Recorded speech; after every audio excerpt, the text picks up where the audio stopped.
3h51 du matin. Kapistanar, Russie.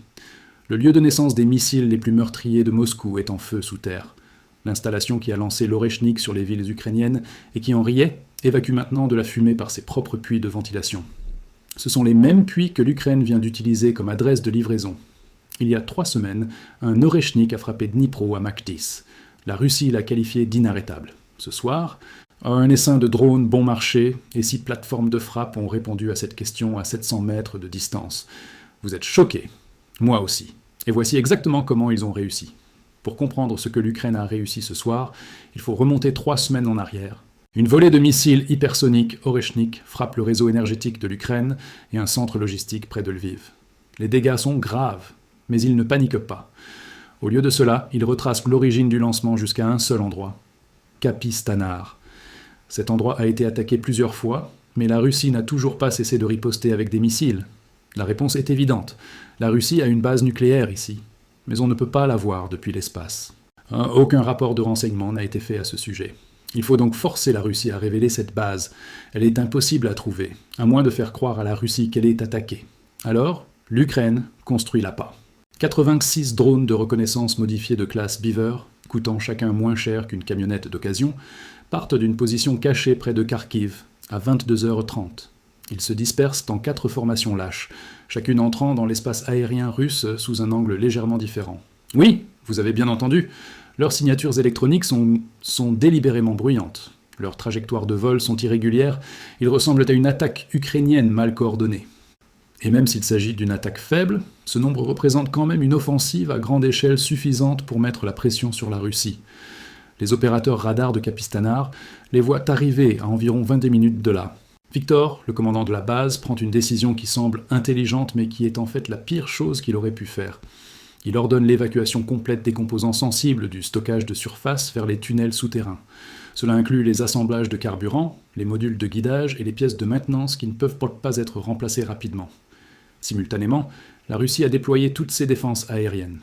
Les systèmes S-400, Pantsir et S-500 ont lancé une interception intense. Les systèmes Pantsir se verrouillaient sur 20 à 30 drones par seconde, tirant continuellement comme des feux d'artifice dans la nuit. Les systèmes S-400 sont lancés des missiles à longue portée pour abattre de nombreux drones. Environ 45 à 55 drones ont été abattus.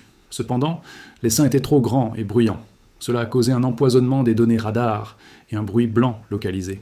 Cela a forcé la Russie à détourner tous ses missiles anti-aériens vers la surface, ne laissant pas assez de puissance pour le balayage à basse altitude du système Flamingo qui arriverait plus tard.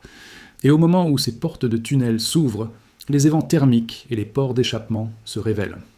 Un drone ukrainien à moyenne altitude effectuant un balayage infrarouge passif capture la chaleur. Une faible signature irrégulière apparaît à 12 mètres sous terre.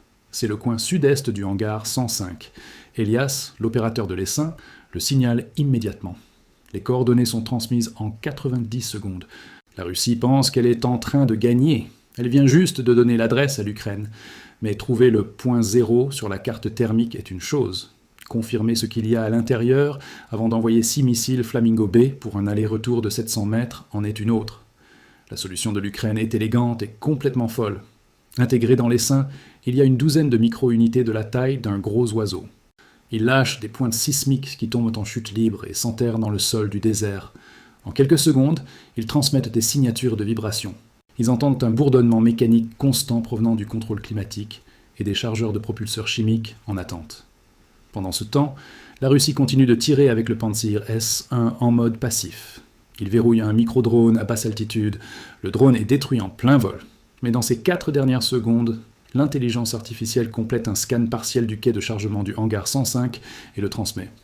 Elle détecte une porte blindée en béton armée de 5 mètres de large. Il y a 2 ports d'échappement de ventilation sur le mur est. C'est suffisant. L'Ukraine ajuste le ciblage en temps réel. Le missile Flamingo B n'a pas besoin de traverser 9 mètres de béton soviétique. Il a juste besoin de toucher ses évents. De retour au-dessus de la base, l'essaim restant tourne de manière provocante. Les batteries Pantsir brûlent leurs munitions, missile après missile. Chaque interception coûte à la Russie entre 100 000 et 200 000 $ pour abattre un drone à 8 000 $. La Russie gagne chaque interception, mais les banques russes ne tiendront pas longtemps. À 1h15 du matin, l'essaim gonfle à 140 unités. C'est une deuxième vague de drones de surveillance qui inonde la zone depuis le sud-ouest. Ils remplissent le radar de chaos, de signatures bruyantes et de trajectoires irrégulières. Les écrans de Capistanar sont surchargés. Les opérateurs se noient dans le désordre avec plus de 200 contacts. Il n'y a aucun moyen de trier les menaces des déchets. À 1h28 du matin, le secteur de défense aérienne subit ce que la doctrine russe appelle un empoisonnement des données. Un volume écrasant de retours radars légitimes force le système à allouer des ressources de calcul à trop de solutions de suivi simultanées. Les batteries S-400 protégeant les approches nord et est commencent à alterner entre les modes actif et passif pour préserver leur processeur de guidage. C'est une contre-mesure standard. Cela crée également de brèves fenêtres de 7 à 12 secondes où ces secteurs n'ont aucune couverture radar active, au-dessus de 150 mètres. Et voici la star de cette campagne. Les drones Flamingo volent à 55 mètres. Ces missiles ont pénétré la ligne de défense la plus extérieure de la Russie, mais l'Ukraine a des heures tout au plus, peut-être moins. Les opérateurs, relayant les données de ciblage aux ordinateurs de vol Flamingo, ajustent l'ordre de priorité. Les ports de ventilation restent le point de brèche principal.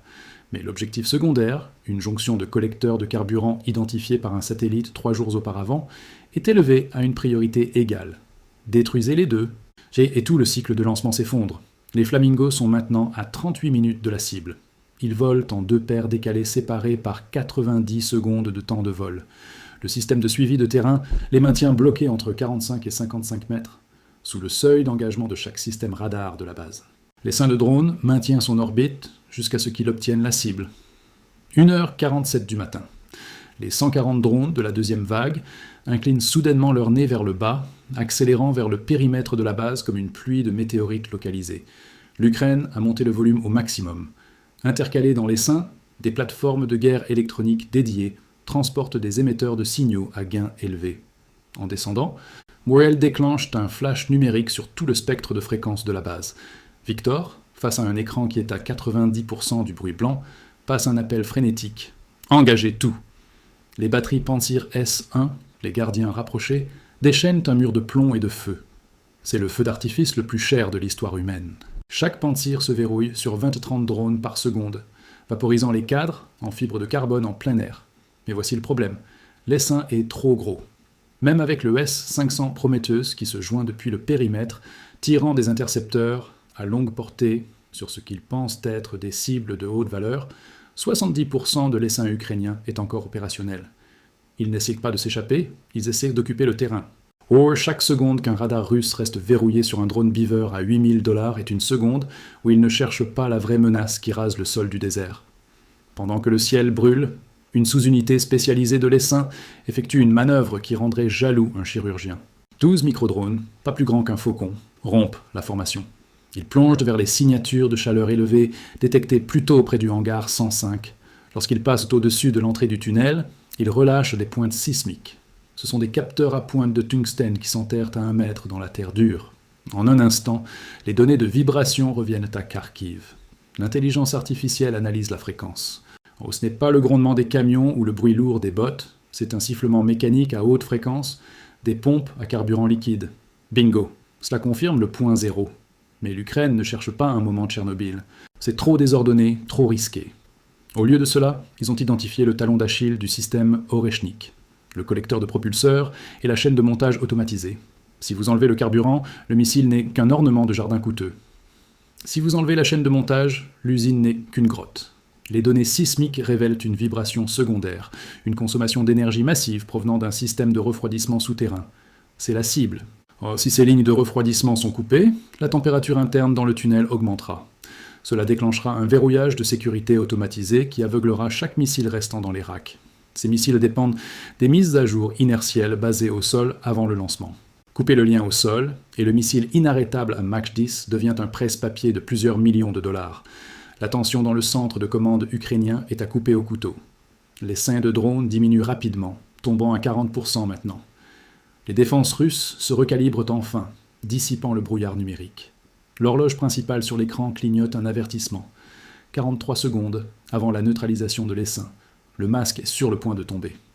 Si les Flamingos n'atteignent pas leur cible dans la minute suivante, les S-400 ramèneront leur radar au balayage à basse altitude.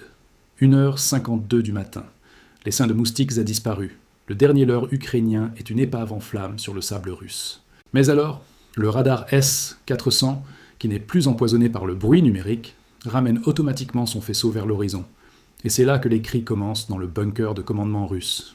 8 signatures à basse altitude, portée de 19 km, cible hangar 105. Les missiles FP-5 Flamingo B ne sont plus cachés par l'essaim. À 30 mètres d'altitude, ils se déplacent à une vitesse implacable de 965 km par heure, rasant le sol du désert comme des requins en fibre de carbone. Victor n'a pas de minutes, il a des secondes. Il hurle aux équipes de Pantsir S-1 d'engager le combat. La nuit du désert se transforme en un mur de tirs traçants. Les canons de 30 mm déchaînent un ouragan de plomb pour tenter de créer un rideau d'acier devant la base. Impact. Le Flamingo B de tête est pris dans une rafale de balles de 30 mm. L'ogive Torpex à haute densité explose prématurément, créant une énorme boule de feu orange qui éclaire toute la vallée pendant 3 secondes. Un à terre. Quelques secondes plus tard, un missile intercepteur russe à courte portée, lancé dans une panique aveugle, touche l'aile d'un deuxième Flamingo. Le missile culbute, son cerveau autonome essayant de compenser avant de s'écraser dans une dune de sable à 700 mètres du périmètre. 2 à terre.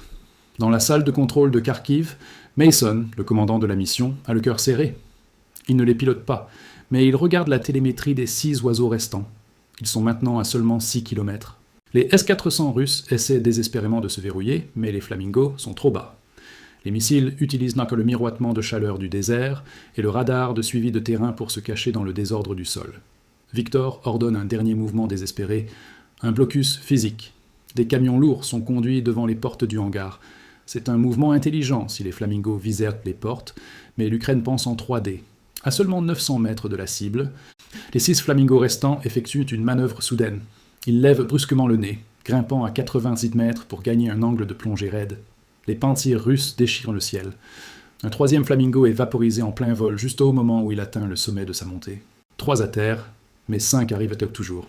Et ils sont verrouillés sur les poumons de la base. La première paire frappe le hangar 105. C'est une double frappe dans sa forme la plus pure et la plus brutale. Le missile de tête de la paire, portant une ogive à charge creuse, s'écrase dans le puits de ventilation principal. Utilisant l'effet Monroe, il concentre un jet de métal en fusion qui coupe à travers 4,5 mètres de béton armé comme un fil chaud dans du beurre. Avant même que la poussière ne retombe, exactement 500 millisecondes plus tard, le deuxième Flamingo B vole directement dans le trou que le premier vient de faire. C'est comme utiliser une perceuse électrique pour faire un avant-trou, avant d'enfoncer une vis robuste dans un morceau de chêne vieux de 100 ans. Le deuxième missile explose profondément à l'intérieur du hall d'assemblage principal. La réaction en chaîne est catastrophique. La charge utile de HMX, de 90 kg, enflamme les lignes de collecteurs de carburant liquide qui étaient déplacées pendant l'évacuation frénétique russe. De la surface, on voit tout le hangar 105 trembler. Ensuite, la pression à l'intérieur des tunnels du point zéro trouve chaque sortie. Des piliers massifs de flammes bleues et oranges rugissent hors des cages d'ascenseurs et des ports d'échappement, atteignant 120 mètres dans les airs. À l'intérieur de la salle de naissance souterraine des missiles Oreshnik, la température grimpe à 2000 degrés. Les chaînes de montage automatisées, le seul endroit sur Terre qui peut construire l'arme invincible de Griffin, sont transformées en ferraille fondue en quelques secondes. Victor, dans un dernier acte de désespoir, hurle l'ordre de lancer les Oreshnik restants. « Ripostez, tirez tout !» Mais le cerveau de la base a disparu. Les câbles à fibre optique souterrains ont fondu. Les ordinateurs de lancement sont grillés. Un missile Oreshnik tente de s'allumer dans son silo, mais avec les systèmes de refroidissement et de guidage au sol mort, il cale. Le missile massif reste simplement assis dans son tube, évacuant des fumées toxiques, un monument de plusieurs millions de dollars à une doctrine ratée. De retour à Moscou, les VIP, qui pensaient être en sécurité dans leur bunker, regardent les flux en direct dans un silence stupéfait. On leur avait dit que l'Oreshnik était l'avenir de la puissance russe. Ce soir, ils regardent cet avenir se faire détruire par une double frappe d'un morceau d'ingéniosité ukrainienne à 100 000 $. Les bâtiments d'assemblage du hangar 105 ne sont pas seulement endommagés, ils sont structurellement compromis. La ligne d'assemblage spécialisée, le seul endroit en Russie capable de manipuler le propulseur liquide volatile pour l'Oreshnik, est maintenant un gâchis tordu de noir et d'acier. La production en série pour 2026 vient de passer d'une vitesse maximale à un retard de plusieurs années. Tous les préparatifs de prélancement sur le site ont été arrêtés. Le personnel a été évacué et tout le système de livraison des menaces hypersoniques de Moscou est gelé. C'est comme si quelqu'un venait de supprimer l'application Amazon Prime du téléphone de Griffin. Il peut voir le catalogue, mais il ne peut rien se faire livrer. Mais voici la grande question pour vous. Selon vous, quelle est la prochaine décision de la Russie ? Vont-ils tenter une représaille désespérée, ou vont-ils rester silencieux pendant qu'ils essaient de reconstruire leur invincibilité ? Et si vous étiez le commandant ukrainien, qu'auriez-vous frappé en premier ? L'entrée de la ventilation ou le dépôt de carburant ? Je veux voir votre analyse tactique dans les commentaires ci-dessous. Si vous avez apprécié cette plongée profonde dans la double frappe, cliquez sur ce bouton « J'aime » et abonnez-vous à la chaîne. Nous avons d'autres chasses à venir que vous ne verrez pas aux nouvelles du soir. Et une dernière chose pour vous empêcher de dormir. Pensez-vous que le point 0 était la seule base secrète que l'Ukraine a cartographiée ? Ou y a-t-il une autre adresse de livraison déjà programmée dans les Flamingos ? Restez à l'écoute. On se voit à la prochaine.